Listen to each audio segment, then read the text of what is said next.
Good morning. I'm Vince Long, President of the Delhom Service League, and I'd like to thank you for joining us this morning for this program, A Studio Visit with Julie Wiggins. Julie is a local potter here in Charlotte, has been a good friend of the Delhom for many years, and we appreciate her joining us to tell us a little bit more about her art. The Delhom is the ceramics affiliate of the Mint Museum of Art, and our mission is to support ceramics and potters throughout the state by helping present educational programs, exhibits, publications, acquisitions of the Mint, and anything else to do with supporting ceramics.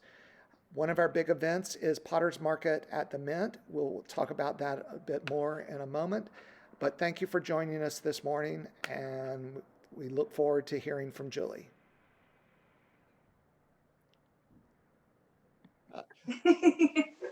All right. So again, Potter's Market at the Mint is scheduled to occur the last weekend in September this year, September 25th. We're just starting to work out all the details to make sure that the event can happen. But with this, vaccines going on, we are very optimistic that it will be able to happen. Again, if you want to stay looped in to the details about that event, again, follow Delhom Service League on either Instagram or Facebook, or you can go to the pottersmarketatthemint.com webpage and you can ask to be added to the mailing list there. So that's just a little plug. And with that, I think we'll get on to turning it over to Julie. Julie will be at Potter's Market in September. That will make her 7th visit to Potter's Market. She's a good friend of the Delhom Service League. She's done talks for us at least twice in the past and has always been a popular speaker. And we thought it would be good today to visit with Julie, partly so that we can kind of follow up on what she's been up to in the years since she last did a presentation for Delhom. Tell us what she's working on today, talk a little bit about what it's like working in the pandemic, and then we'll just open it up for questions from there. So Julie, we'll turn it over to you. Thank you so much for having me. Delhom, you're so wonderful for supporting me for, I think that first talk I did in 2006 when I first came home from China. So many of y'all have watched and witnessed the growth of my work, and it just means a lot to me to have y'all support. So thanks for having me back today to kick off the North Carolina Potter series. It's great to see all your faces and not under a mask. Ask Joe to do the bird. We've still got a few people that are not on mute, so please put yourself on mute. I'm gonna mute people if I see that you're not. So, but please try to stay on mute. Yes, and so as we are pivoting in this new way to join together in Zoom, these are the Zoom things that happen, and trying to keep everybody organized in this format of muting and just how we interact in this way. So we'll hold space for all of that, but yes, we'll try to make sure we honor the regulations, trying to keep this flowing. So, but yes, so a lot of things to follow up on. Vince had talked to me about what is it I've been up to. So when I was in China the second time, I talked about making a bunch of molds, and I use a variety of molds in my studio, from plaster molds to prefab molds to bisque molds. And I started doing this because I found that my body was starting to wear out, and I was too young to start feeling my studio practice wearing the body parts down. So doing a variety of wheel work, hand building, slip casting, it keeps me moving in the studio and it keeps my attention. I'm kind of the person that I can't sit down and make the same thing over and over and over. I make about 12 and 15 at a time, but after that, I need to get up and do something else. So it also lends me to have to think about the way I decorate my work in different ways, whether it's, you know, a piece that's in a vertical or a flat piece, and how to use the spatial, different spatial decorating techniques that I learned in China. And that, you know, when I think about a lot, like, what is it I really got from it? It was watching the masters work without knowing what they're saying, but paying attention to detail, to technique, and how do I translate that onto my work. But watching them decorate those pieces, it was just outstanding how they would do that. So I have some large vessels behind me that I'm going to show you in a minute that I worked on when I was at Aeromont. They have this amazing symposium residency. It's called Pentaculum, and they do it in January, and you get it by invitation. And they have about 25 to 30 ceramic artists from around the country that come together for a week, and we make a body of work. And being someone that works by myself, you know, many of us have our, you know, a solo practice. So to be immersed in a room full of other makers at kind of the same level, and we are able to share in a different way. You know, I love that about college. I love that about working at Clayworks. Many of you know I was there for many years, and they are a wonderful organization in Charlotte to take classes with if you ever would like to.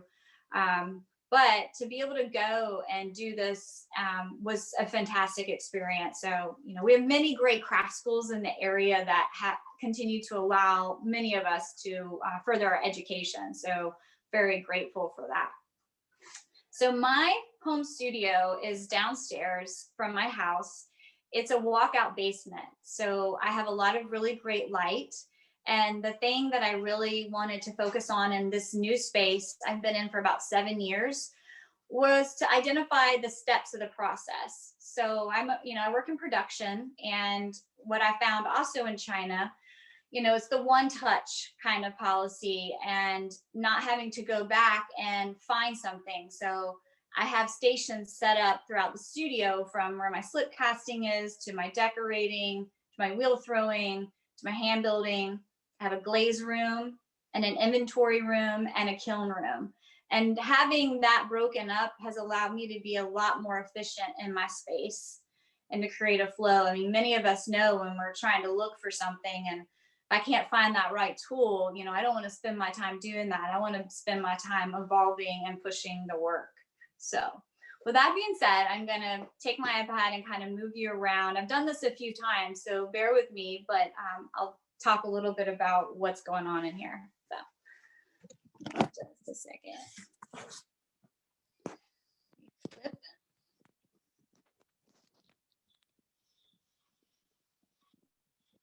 Okay. So over in this area is where I have some of my Slipcast molds. I store them over here, and you can see I have a variety of plaster ones that I use. That's the white. And then the pink, that's clay that's been fired once. So sometimes I find and capture a form, and then I'll make a mold from it. And then there are these really incredible GR forms that have become real popular on the scene. And I use some of these to do some of my work as well. So this one is one that I made in China, and it's kind of a monster, and I love it, but it takes about 1.5 buckets of slip cast to pour. And it definitely requires another human here with me to help pour that out. But I plan to have some of these. There's these wonderful, there's my master form that I made in China. So that's it. So I'm planning to have more of those at the Potter's Market, and I'm trying to plan to have lamps made for that. So those will be coming soon. With, you know, COVID, I haven't been making too much large work, but I have a lot of large work ready when we have that in-person Potter's Market show. So you can see here, this is one of the teapots that I I designed when I was there. The great thing about being in China is you can design forms, the masters will make them. And so I'm not spending time so much on making the forms. I design it. I sometimes will make it, or if I'm like, I'm struggling to make this, how do I go about it? They're so technical and great with helping you figure that out. So this was one of mine. I wanted to come up, I wanted to reference historical pots. That's a big part of the influence of my form and decoration. And but I wanted to create this flat surface that I could draw and decorate on. So here is the mold itself, and these stack. So this is the base of it. So this would stack up here, just like this. And I would tie these together with, you can see these ratchet systems I have. So I also made a variety of slump and hump plaster molds while I was there. So this, I would just slump a piece of clay. I'd lay a piece of clay in here and capture that shape. But what I wanted to do was create some serving pieces that were elevated. So sometimes I just make it like this, and then I design this pedestal. So this I would pour slip into and capture that shape. You let it sit up over about 10-12 minutes, and then I pour that slip out of there, and I'm able to grab that shape. And this actually is the base for this form. So it's great because it lifts it up and creates a great shadow and space underneath it. So I'll have some more of those. I'm really excited about staying hopeful that we will be doing the Potter's Market, because those forms I'm really excited to get back to, but I haven't been able to make. So some of you know I love making teapots, and that was one of the studies. I studied with Guomei Chen, the Yixing teapot maker in China, my first time. And so I still, I'm not making the traditional Yixing style, but the practice of making the teapot and the principles behind it are still there. So there's a few. And again, I'm not going to ship this big basket, but I love making them. So those are some of the historical forms that I first saw at the Shanghai Museum in 2005, and how they built these. You can see the inside band. So I'm using coil and pinch method, and I'm like slab building these. So I'm trying to also leave a little bit more of the mark of the presence of the process, because, on the outside is so refined, it's so detailed, but I'm trying to capture a little bit of that. I mean, you can't help but put your hand inside. My mom was the basket maker. I grew up watching baskets being made on my kitchen table every day. So now, these are my ceramic baskets. I'm doing these cutaways. This one is also a slip cast form that I do with my blue and white decoration. So it's nice to be able to throw some pots, and then alongside have some slip cast pots along the way. So these are the big vessels that this summer I'm hoping to, yeah, Amy, I see you. Yes, that is your teapot. You want it.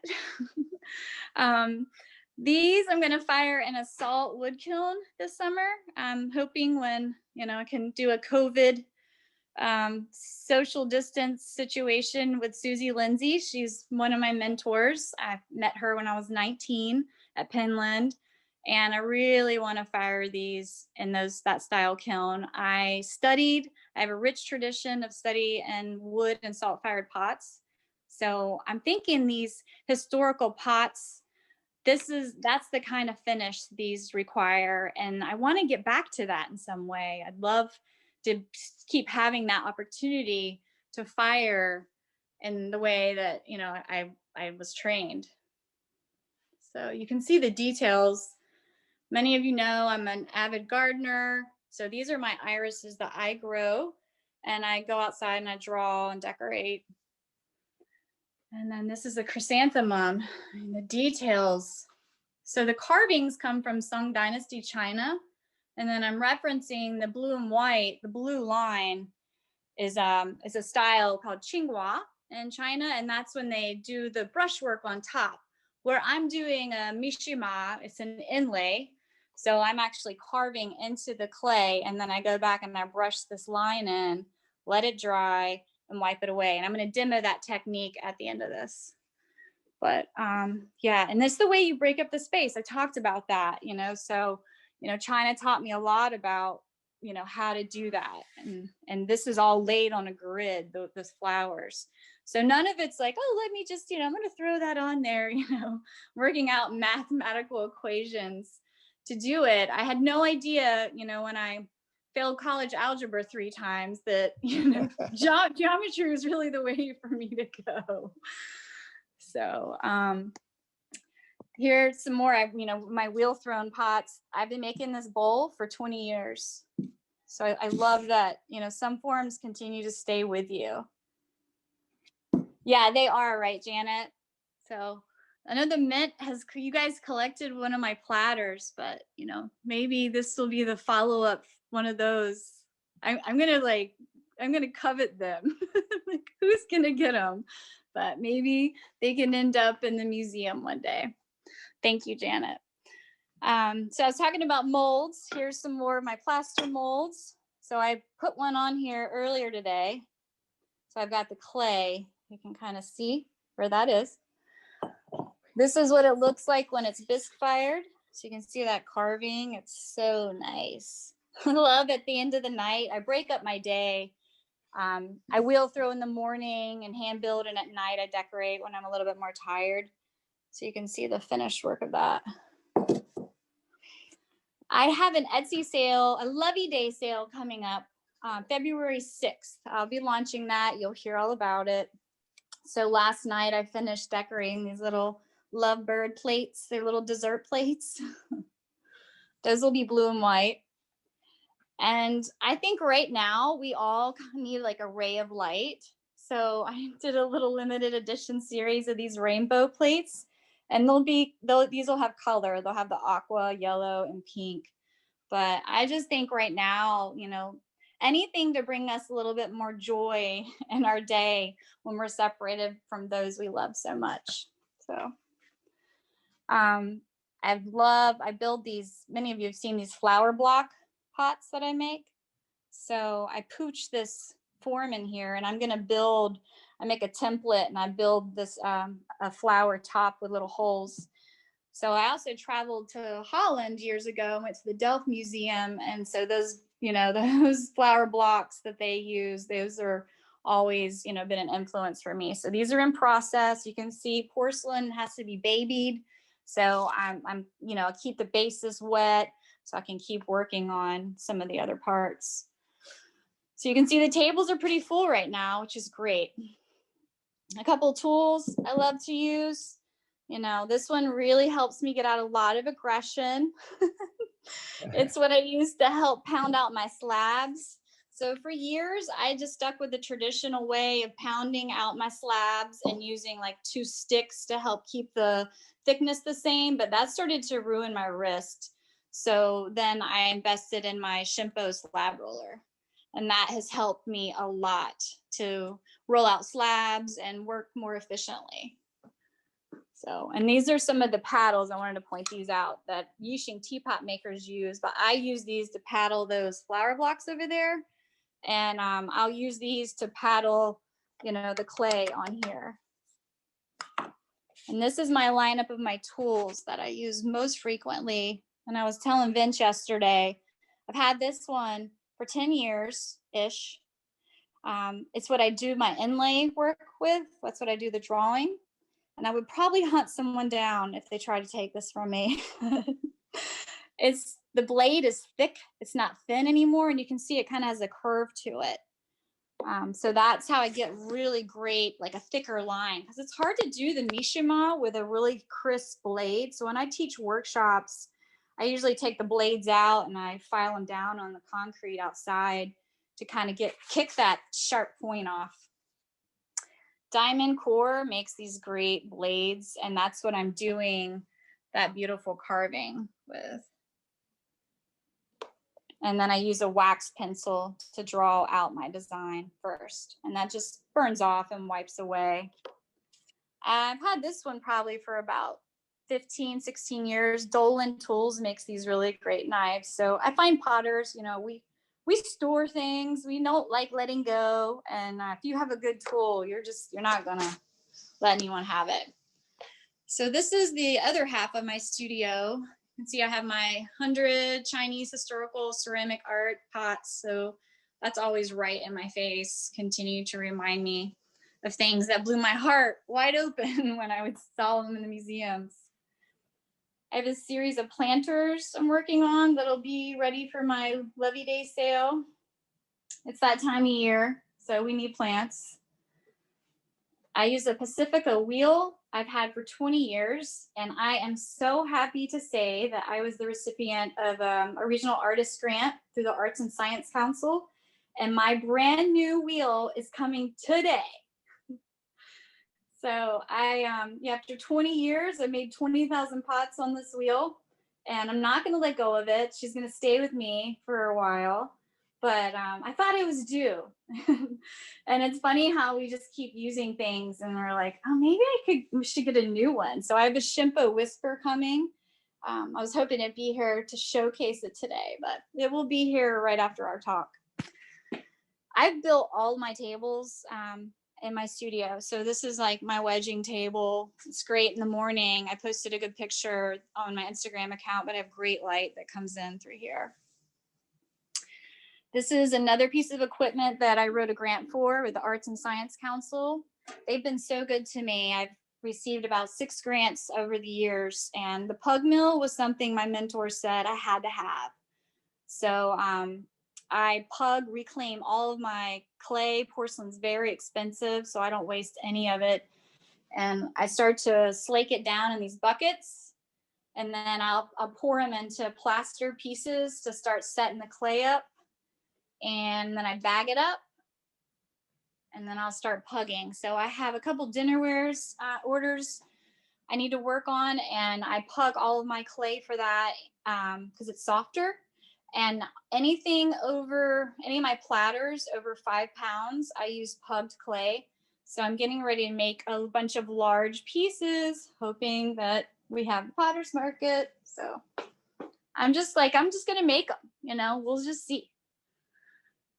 All right, so in here I have my glaze room. This is like the best part of the studio, is that I don't have to glaze in my workspace. So right now I've been filling up, the shelves. And here's some mugs over here. So everything kind of has a station. I start over here and I start waxing. And this is where I'll do the color. So these often get that color on them. So many of you know I have the blue and white line and the color line. So I'll do that here. But when I line the inside of everything, that happens over here. I make all of my glazes from scratch, and I store everything mindfully because they're materials. I don't want them out. I don't want to breathe these. So I store them in these containers, and I use so much clear glaze that I make it in this big bucket. So when I'm dipping big, large pieces, I need a larger piece to work in. And then I have my color glazes under there. And I make all my materials, like I said, from scratch. So I have my scale here. All right. Now I'm going to show you the kiln room. Dun, dun, dun. So this is another, this kiln on the left, I received through a grant through the Arts and Science Council. Skutt Kilns are amazing. Love them so much. I have 2 of them. This one's about 10 years old. This one's I got this when we moved in the house, so 7 years. This November, the elements in the kiln they stopped working. It always happens when you have a lot going on, right? That's the way the world works. So I start loading the bisque kiln, and when it's full, I fire it. So right now I'm getting there, but I had to replace all these elements. So I did one of them in November, and I just finished this one over the weekend. But I'm really lucky that my experience at Clayworks taught me when I was a manager to repair and do all my own work. So I'm able to do all this myself. I can't say enough about that. It's too bad in college that a lot more of that doesn't happen. So I was the clay artist of the year for Skutt in 2016. So I had to make 40 distributor awards for them. You can see their little logo up there. So these are pieces that they can hang. So it's like a Chinese pillow. It was based off of that from me getting home from there. You know, had to make 40. So of course I made like 80. And I'm hoping I'd love to be able to lay these in a path, you know, something like that. Here's a few more of my larger vessels. So these are done in the Scrafito fashion. So I wanted to try that first with these out of Phoenix, a stoneware clay. That's the clay I learned to throw with and used to fire in the wood and salt kiln. And I just put a porcelain slip over it and carved it away. So those were some of the first ones. These are my zinnias. And I was telling you how I reclaim all my clay. So made these plaster pieces back at Penland, you know, like 20 years ago. And then over the years, I've made some more. So I'll pour the clay on top of here and it'll sit up so that I can get ready to pug this. And this is a system, like I keep this going weekly. Like I have to stay on top of it. You know, it just starts to add up, you know. So each day I'm reclaiming clay, I'm throwing on the wheel, I'm hand building, you know, it's like I'm moving all the time.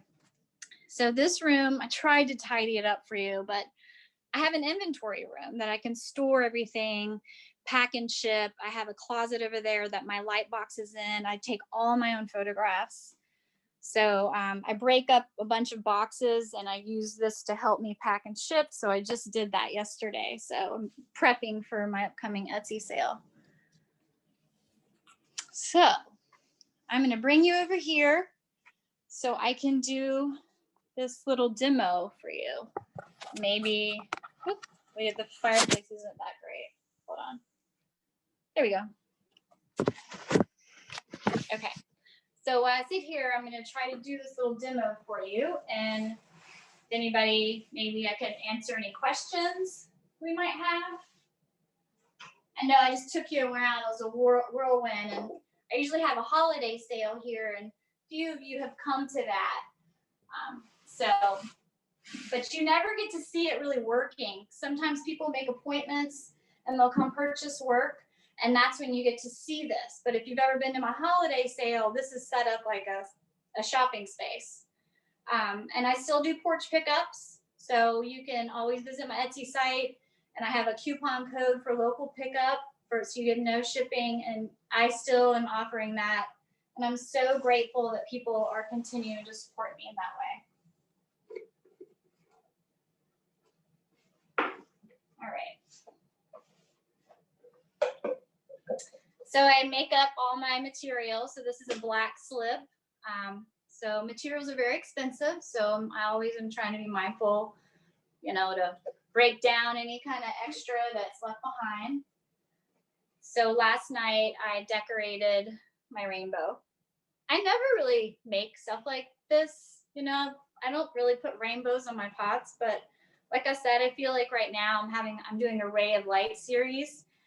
And in my youth, I was crazy over Rainbow Bright.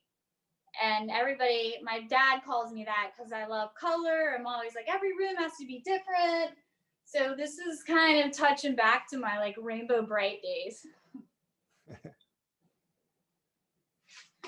Okay. Let me see.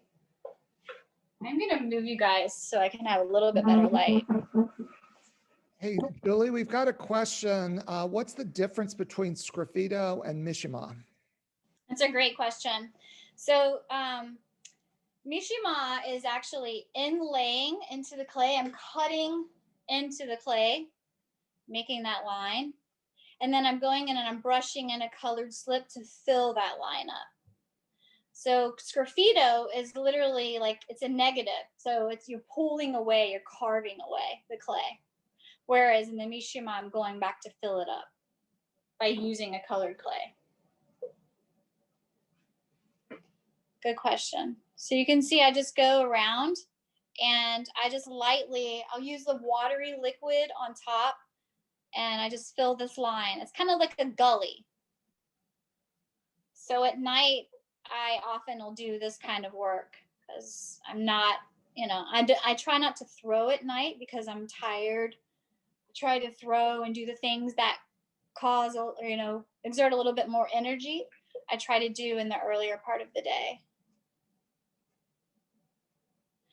So you can see, I listen to a lot of books and podcasts while I'm, letting time pass to do these things. All right. So after I get this first layer in, I let it sit because it's still wet. So I let that sit up and then I'll do it again. So I'm trying to fill the gully.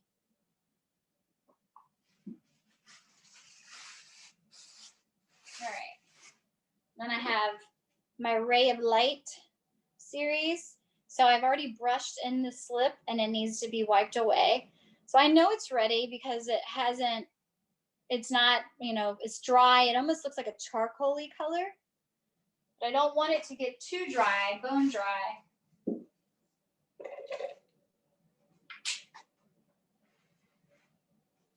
Now, because it's a chemical,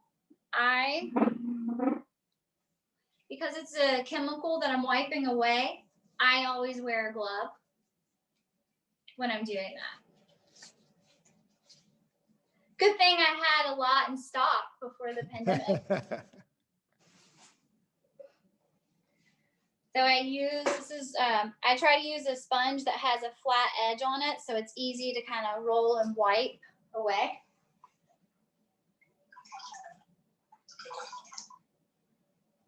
I have really strong muscles from doing this, like, constant squeezing of the sponge, my little fingers.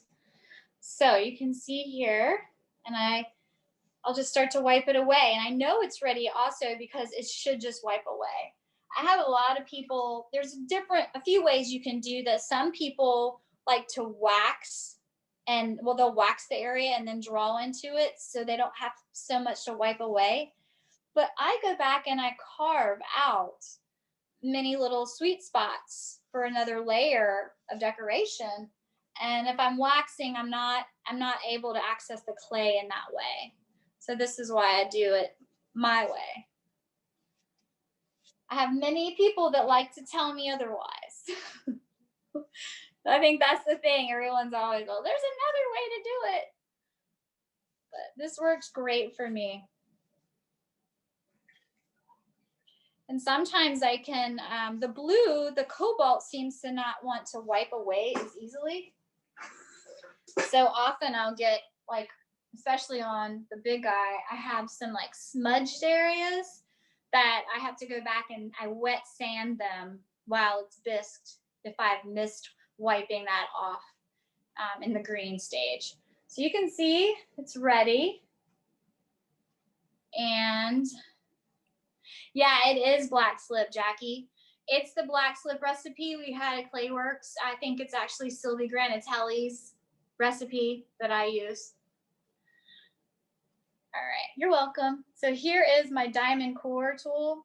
I go through like a blade a month, probably. They're pretty expensive, so I keep tagging them, hoping they'll, they're like, hey, we'll send you a free pack. You seem to use those a lot.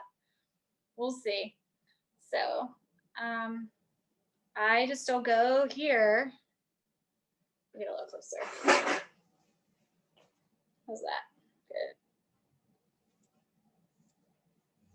And I usually do this over, I have several pieces of foam that I work on top of, and that it'll catch these little clay pieces that I'm pulling away, and I'll recycle them. So I'm not wasting it.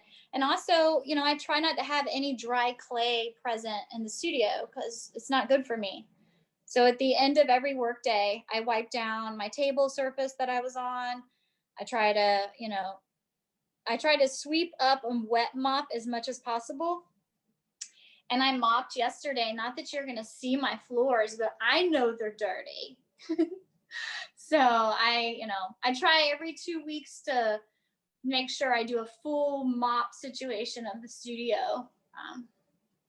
Plus there's something to be said about, especially at the end of a make cycle. I make for about 4 to 6 weeks, prepping for a show or something. And so at the end of a cycle, I always clean really well. I think it's something, it's a good practice. That's an Asian practice that I learned about. I try to do it in my house too, but it doesn't always translate.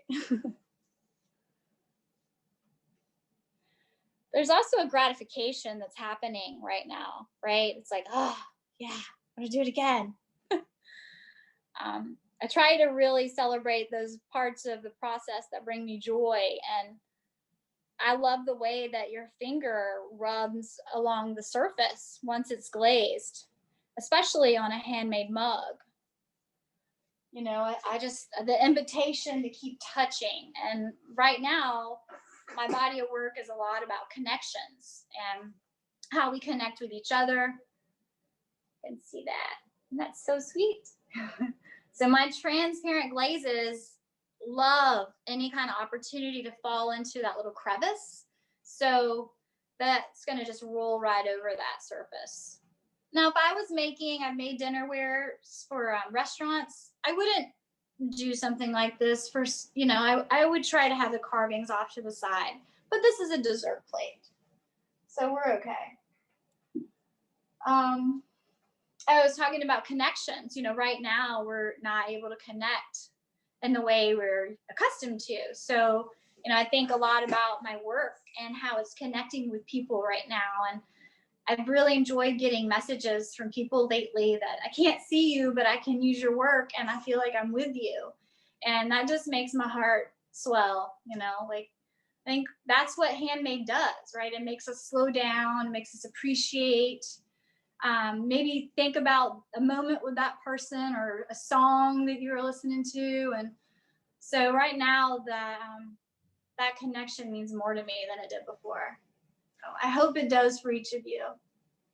So Julie, clearly making connections with people in these times are very difficult. And, an important part for anybody trying to make, you're doing your art form, but it's also your source of living, and so talk about what you've had to do to sell in this time and the kind of pivoting to doing online sales. Were you selling a lot online prior to the pandemic? I know you were selling some, but not a lot. Is that right? Right. That's right. That's in the big word, the pivot. So I was not selling as much online. I've had an Etsy site for about 5 years, and usually around the holidays I would put stuff on it. But I was selling mostly in person, and many of you, I've taught some of you, I see you, Ted, and Jackie, I would, if I can see you and I can talk to you about my work, it's an easy sell for me, I feel like, because we're connecting in that way. So I've always loved the opportunity to be in person and to sell the larger work and the in-person shows really help, push having a good show. And not being able to sell that work right now, I'm hustling, mugs big time, and, little plates and things that are easy to ship, because I'm not going to ship those pieces, which makes me sad, because those pieces are the ones that I'm really chasing. They're keeping me curious and keeping me come back. They're challenging me. Nothing wrong with a mug. Love my mugs. I'm using one of mine today. It's a second. It fell off the table and has a little dent. So I try to, use those that might not be first. But what it did, the pandemic pushed me to make sure my Etsy game was strong. And since then, I've had great success on Etsy. A couple shows I've been invited to do, the Asparagus Valley Pottery Tour in Massachusetts and Pottery on the Hill, and my group, Thrown Together Potters. We had really successful online shows this year. And the way we've been able to market and promote each other in that way, it's everybody's listening, they're paying attention. So we're trying, to keep the work relevant and not oversaturate you too much with what we're doing, but just really keeping up the Etsy. So yeah, it's gone all to online. And so instead of schlepping and having to spend time packing my car or setting up for a show, which I don't miss at all, I'm having to spend time packing and shipping. So on Saturday the 6th, I'll have my sale, and on this table right here, I'll have it divided up with my bubble wrap, with my stations, how it'll go. So it's a really good flow and system that I have. But I had to figure that out. It took a little tweaking, and my pottery group, Thrown Together Potters, Amy and Ron are going to talk next month, so don't miss them. But we're all so great at supporting and helping each other figure it out. So we often will do Zoom talks, and we're like, hey, what was your rate on that? And what I'm finding, I'm starting to ship on the West Coast more, and Etsy's I've been doing so well. Etsy's been promoting me.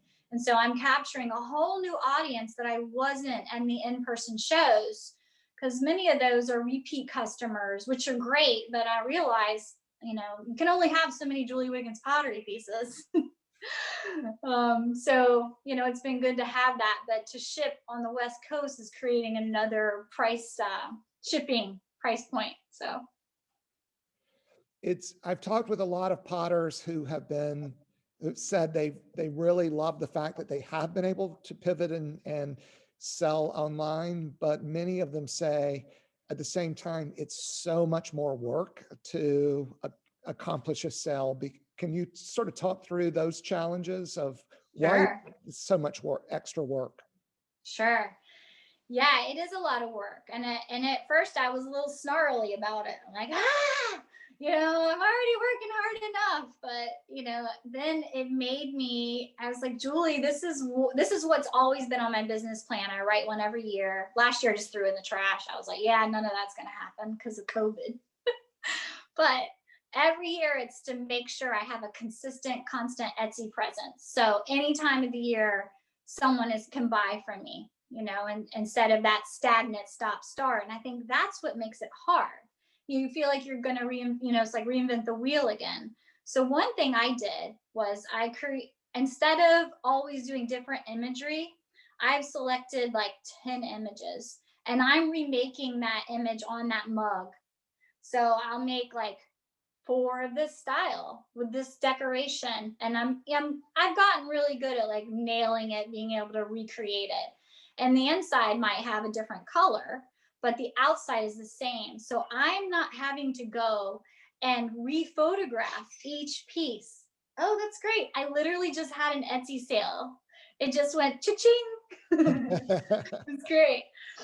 So that's something that has been tremendous in the time. I think the time in photographing the work is a lot, but I have all my dialogue in place. So all I'm having to do is go and update or like reactivate that item that has already sold, instead of me having to photograph all of it. Now, there are some things, especially my teapots, there are things that are one of a kind that I am photographing, but I have figured out a system with my cups and bowls and things that are pretty quick for me to make, and I can reproduce easily, that I don't have to spend that time photographing. And that's been a huge trick. That's really clever to be able to do that, because I think that is what a lot of people are talking about is, when you have to photograph every single image, then you have to upload it to the sales site, then processing the order, packing it, shipping it. It's just a lot of steps that, you don't have to do when you're doing an in-person sale. And have you had a lot of issues with in shipping with breakage and problems like that? The first time ever I had one over the holidays, it was a planter, and I've already since reshipped another one and, filed an insurance claim. But I think with all the crazy shipping around the holidays, that it happened for the first time. And I think that's great that it hasn't happened before.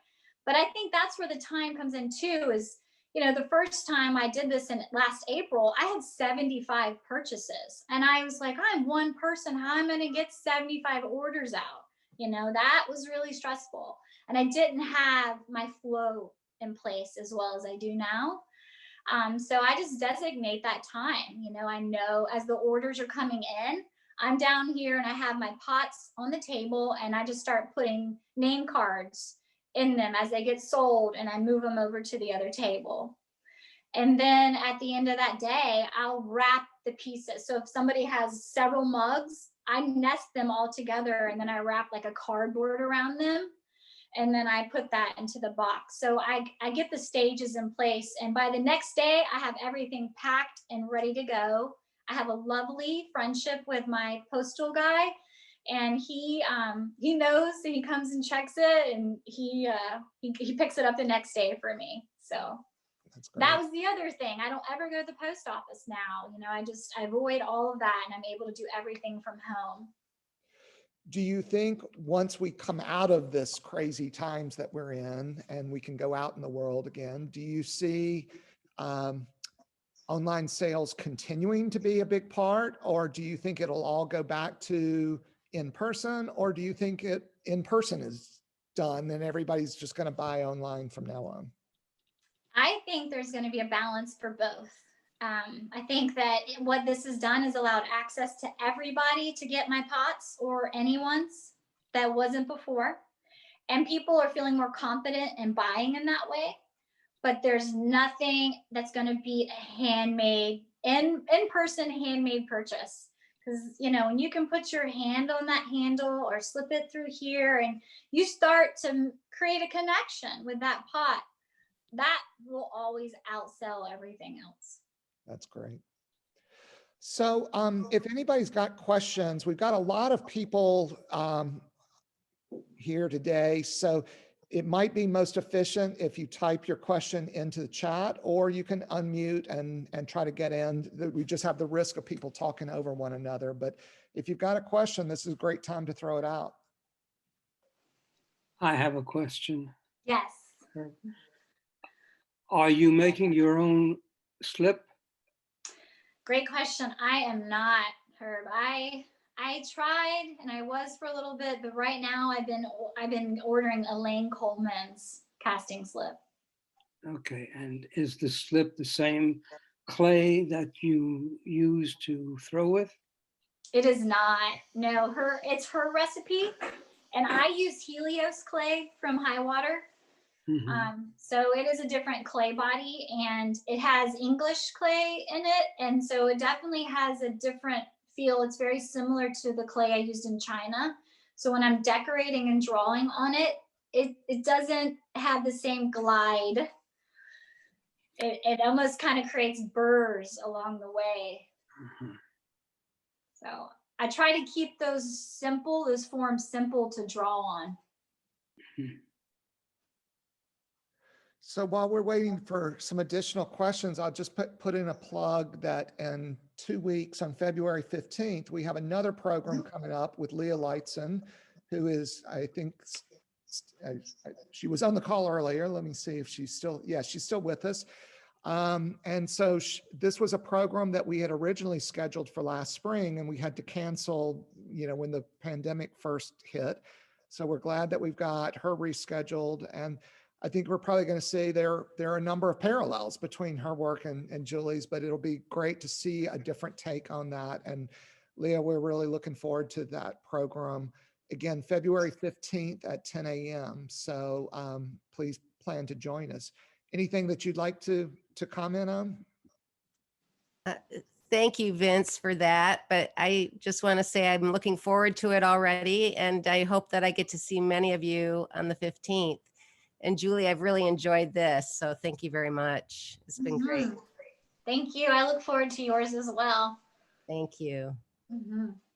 Come after Leah, 2 weeks after that, we will do a similar visit with Amy Sanders and Ron Philbeck, who work a lot with Julie in the Thrown Together group. And again, they're part of the next Potter's Market, as is Leah. And one reason that we thought Amy and Ron would be an interesting program is they've been doing a lot of collaboration work. They've, I think, found a nice little niche where they're working together. And I think that'll be interesting to hear a little bit from them. And then roughly 2 weeks after that, we have a program with Steve Compton coming up. Steve is author, historian, writes a lot about historical aspects of North Carolina pottery. And I think he's got a really good program planned for us, kind of taking us through some of the historical evolution of pottery in North Carolina. So we look forward to that. Any, I have May I ask a question? sure. Sorry. This is Brian. Julie, thank you so much. This has been really, really fantastic. And I have so enjoyed the entire program and getting a tour of your studio and re-admiring your works all over again.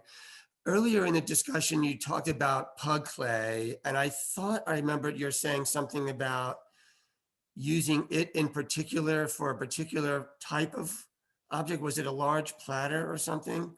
Yes. Could you talk a little bit more about that? What is the virtue of pug clay and why would you use it for some things and not others? Yes. So clay is a lot like cheese or a good wine. You know, it likes to sit. So when I pug the clay, it's so fresh, and I don't typically like to throw vertical forms with it. It's just not. It's like too short. We call it. It needs time. So I purposely also make sure that this pug clay is softer. So I'm letting the recycled clay sit up to a certain stage so it doesn't get as hard as it would in the bag when I order it. And that allows for me to make pieces 5 pounds over really easily with my hands. I've been having a hard time with my hands, and I have a strong strength training program, yoga that I do to help. But using that pug clay to make dinnerware or large platters, that's been really helpful, and it's allowed me to still make those pieces. So I typically center 5 pounds of clay, and then I center another 5 on top, and then another 5 on top of that. So I can work with like 15 pounds. But it's a lot easier to be able to take my whole arm and I literally like spread that clay out to make a nice volume. Thank you. Yeah. Less wear and tear. I have another question, not really a question, just a comment about you shipping those large plaster molds from Right? China. So I had yeah, I know there's a potter in the group, right? Like you're definitely like, how did you get those there? So I had a big crate built while I was in China, and it was lined with thick styrofoam. And the shipping people, they came and they bubble wrapped each one of those carefully and packed that crate, put it on a slow boat, and 6 weeks later, my crate was delivered. Okay. Everything was unharmed. It was amazing. I was like, well, that's why you pay people to do what they do well, because I was like, okay, you say they're going to make it. But I think too, the master forms were inside the pieces, and that I think helped keep them strong as well. Okay. So they weren't hollow. You turn the master forms on yourself on a wheel, on a plaster wheel. Okay. Mm-hmm. Yes. Were there things that you saw in China that you thought you would incorporate into your work that once you tried it here, you found that it just didn't work the same way, or you know, you weren't happy with the results? Yes. Hold on 1 second. Let me grab something.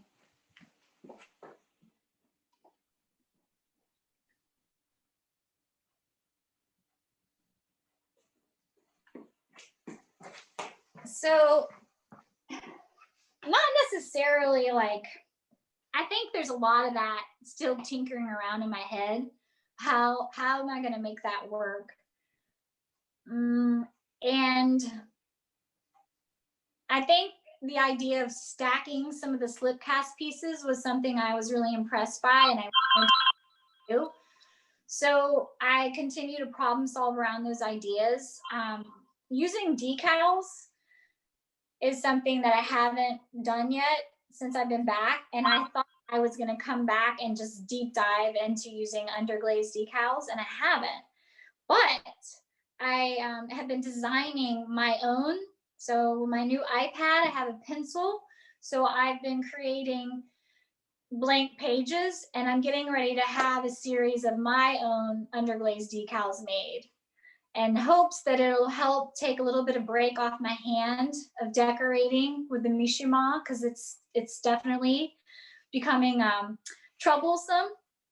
So I guess, you know, I haven't used it yet, but it's in the works. I'm hoping by our Thrown Together sale in April that'll be online that I'm going to have some of my decal work. And I made about 40 of these cups in China. You see this beautiful jade, so stunning. So I've been holding on to them because I love them so much. I mean, they're not doing me any good, but I know they're down here and they're like my heart. But I'm getting ready to release some of these on Etsy, some of my tea bowls that I made while I was there. So these will be coming soon. People who come visit the studio, they're always like, what are those? I'm like, nothing. They're my precious. Great. Well, we don't seem to be getting a lot of questions coming in. We've still got a minute or two if anybody has something, but you've been very generous with your time. We've taken about an hour. Thrilled that we had so many people join us. And so again, just hope that you will follow us, come back for the next few programs. If you've got any feedback for us about what you'd like to see more of or how we could improve these programs, we're always interested. Again, Delhom Service League at gmail.com is a good way to get in touch with us. Follow Potter's Market at the Mint. And of course, Julie's site, juliewigginspottery.com, has her work and most importantly, links to her Etsy site where you can actually purchase work. And anything that I'm forgetting, any reminders that anybody would throw out? Anything from Julie that you'd add? I didn't mention next month I'm launching an online Zoom class series. So I've missed teaching, and at the holidays I was getting so busy with my orders that this winter I'm going to start a series. So I'll be listing some of that, and I'm hoping when we can come back to the Mint, I can do some in-person teaching where we meet at the Mint and we actually are looking at the pots, drawing and decorating them, and doing some of that historical reference that I studied so much in China. But I'm going to figure out how I can keep teaching right now. I'm going to keep pivoting. Wonderful. And to everybody in the audience, whether you're buying from Julie or one of the other potters across the state, you know, we got some really talented people out there. They need your support right now. It's been a tough year for everybody, but you've heard some of the challenges Julie's talked about, but until we can all show up on the lawn at the Mint in September and buy in person, we can all do our part to support these potters and check out their work. If you need any help finding good pottery, go to the Potter's Market at the Mint website. We've got links there for all 60 potters that are scheduled to be there in September, and links to get to their own websites or where they're selling pottery. There's just lots of opportunities out there, and we hope everybody that loves ceramics as much as we do will continue to support the potters and support the Delhom and the Mint. So with that, I think we're maybe at a good point to wrap up. Thanks again, Julie, for you putting this together. Thanks to everybody that joined us today. And Thank you. Glad you could make it. Have a great day, everybody. Stay safe. Bye-bye.